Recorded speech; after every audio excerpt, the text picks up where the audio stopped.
Market या Nifty इन particular अक्टूबर 2021 में एक टॉप बनाया था और निफ्टी अभी काफ़ी उसके करीब है। और ये अज्यूम किया जा रहा है कि ऑलमोस्ट 1.5-2 साल के कंसोलिडेशन के बाद निफ्टी अगर ऑल टाइम हाई बनाता है तो ये एक नया ब्रेकआउट होगा या नया बुल फेज स्टार्ट होगा यहाँ से।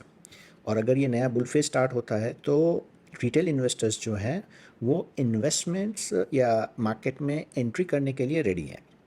लेकिन जब आप मार्केट में एंट्री करने के लिए रेडी होते हो तो आपको ये मेक श्योर करना है कि आप ऐसे सेक्टर्स या ऐसे स्टॉक्स में ना पड़ जाएं जिसमें बुल रन का ज़्यादा बेनिफिट ना मिले। तो आज मैं आपके साथ 7 ऐसे सेक्टर्स शेयर करूंगा जिनमें मैं कभी इन्वेस्ट नहीं करना चाहूँगा या मैं इन्वेस्ट नहीं करता हूँ। ये मेरे पर्सनल चॉइस है और आपको ये वेरी कर सकते हैं डिपेंडिंग ऑन योर व्यू। लेकिन जनरली देखा जाए तो इन सेक्टर्स में ज़्यादा बुल रन का बेनिफिट्स नहीं आते हैं। तो क्या आप जानना चाहते हैं वो 7 सेक्टर्स या 7 ऐसे एरियाज़ कौन से हैं मार्केट के? तो आइए शुरू करते हैं। पहला इंपॉर्टेंट सेक्टर इस बुल फेस का जिससे मैं दूर रहना चाहूँगा वो है रियल एस्टेट सेक्टर। हाँ, मैं ये देख रहा हूँ कि real estate stocks almost double हो चुके हैं अपने लो से या अपने ब्रेकआउट के आसपास से। लेकिन फिर भी मैं इस सेक्टर से बाहर रहना चाहूँगा। उसके 2 मेन कारण हैं। पहला ये कारण है कि रियल एस्टेट में ब्लैक मनी या कैश कंपोनेंट होता है और होता ही है। मैं आपको एक सिंपल एग्जांपल दूं कि एक प्रोजेक्ट में जब आप इनिशियल फेज़ में बुकिंग करते हैं तो उसका एक प्राइस होता है, लेट्स से 10,000 रुपीज़ पर स्क्वायर फीट, और उसको बनने में 2-3 साल लग जाते हैं। और जब 2-3 साल के बाद कभी कभी कोई इन्वेस्टर या कोई उसमें ऐसा जो पैसे नहीं दे पा रहा है वो अगर निकलता है 2-5-10% के प्रॉफिट पे, तो फाइनली जो रजिस्ट्री होती है वो रजिस्ट्री ऑलमोस्ट सेम प्राइस पे ही होती है। ऐसा नहीं है कि किसी की 10,000 पर स्क्वायर फीट पे हुई और किसी की 12,000 पर स्क्वायर फीट पे होती है। ऐसे ही सिमिलर बहुत सारे केसेस हैं रियल एस्टेट सेक्टर में जिसमें कैश का कंपोनेंट एक आ ही जाता है। Second important reason real estate sector में ना इन्वेस्ट करने का है हाई कैपेक्स। और अल्टीमेटली क्या होता है कि जब एक बड़ी कंपनी होती है तो वो बहुत बड़े बड़े प्रोजेक्ट्स लाती है और अल्टीमेटली उसके पैसे वहाँ पे जाम हो जाते हैं। मैंने अभी अगर बुल साइकिल चल रहा है तो कब उसका मैंने लेट्स से कोई भी एक बड़ी कंपनी है वो हमेशा चाहेगी कि वो नेक्स्ट जो ज़मीन ले वो मैक्सिमम बेनिफिट वाली ज़मीन ले ले।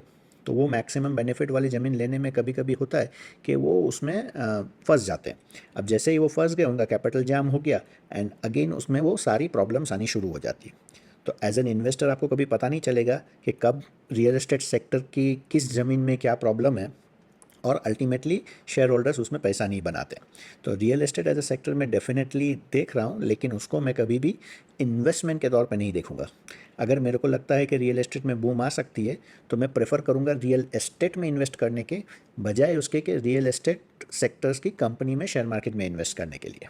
दूसरा इंपॉर्टेंट सेक्टर जिसको मैं अवॉइड करना चाहूँगा वो है एयरलाइन इंडस्ट्री। अभी वो ह्यूज ग्रोथ फेज़ में जा रही है। एक दो एयरलाइन फेल भी हुई या बंद हो गई या बैंक्रप्सी में आ गई तो इसका बेनिफिट डेफिनेटली जो स्टेबल प्लेयर्स हैं उनको मिलेगा। लेकिन फिर भी मैं इस सेक्टर में इन्वेस्ट नहीं करना चाहूँगा क्योंकि इसमें एक तो लॉयल्टी ऑफ कस्टमर्स नहीं है और दूसरा टू मच मूविंग पार्ट्स। माने एटीएफ के प्राइजेस, ऑयल का prices, global impact, local impact, इतने सारे मूविंग पार्ट्स होते हैं कि इसमें वॉलेटिलिटी बहुत ज़्यादा होती है। तो इसलिए मैं एयरलाइन एज ए सेक्टर को डेफिनेटली अवॉइड करना चाहूँगा। और अगर एयरलाइन और real estate as a sector बहुत अच्छा रिटर्न देते हैं तो मैं अंडर परफॉर्म करना बेटर पसंद करूँगा रादर देन इन दोनों सेक्टर्स की कंपनियों में इन्वेस्ट करने के। तीसरा इंपॉर्टेंट सेक्टर जिसको मैं अवॉइड करना चाहूँगा वो है हॉस्पिटल्स। हॉस्पिटल्स में क्या होता है कि आपके लॉयल कस्टमर्स नहीं बन सकते हैं और उसके ऑब्वियस रीजंस हैं। आप नहीं चाहोगे कि आपके चाहने वाले हॉस्पिटल्स में जाए और इसलिए आप कभी भी ऐसा कोई हॉस्पिटल को रिकमेंड नहीं करना चाहोगे। हाँ, मजबूरी में आदमी जाता है, तो इसलिए मैं इस सेक्टर को अवॉइड करना चाहूँगा। और मोर ओवर इसमें क्या होता है कि हॉस्पिटल्स एज अ सेक्टर जो है वो हर बार डॉक्टर्स के ऊपर बहुत रिलाई करता है और डॉक्टर ही है जो आपको एक पर्टिकुलर हॉस्पिटल में रिकमेंड करता है। तो इसलिए मैं इस सेक्टर को अवॉइड करना चाहूँगा।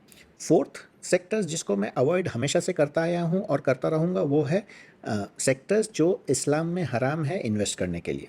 Alcohol, interest related banks and NBFCs, insurance जैसे सेक्टर्स जिसको मैं हमेशा अवॉइड करता हूँ और उनको मैं इस बुल रन में भी अवॉइड करूँगा। हाँ, ये पर्सनल चॉइस हो सकता है लेकिन मेरे लिए ये सेक्टर्स ऑलवेज अवॉइड थे और ऑलवेज अवॉइड रहेंगे। फिफ्थ ऐसा सेक्टर जिसको मैं अवॉइड करना चाहूँगा वो है सिगरेट्स।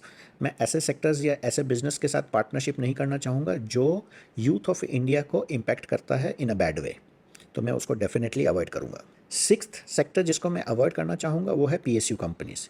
इसके ऊपर मैंने एक डिटेल्ड वीडियो भी बनाया है कि मैं क्यों पीएसयू कंपनीज़ में नहीं इन्वेस्ट करता हूँ।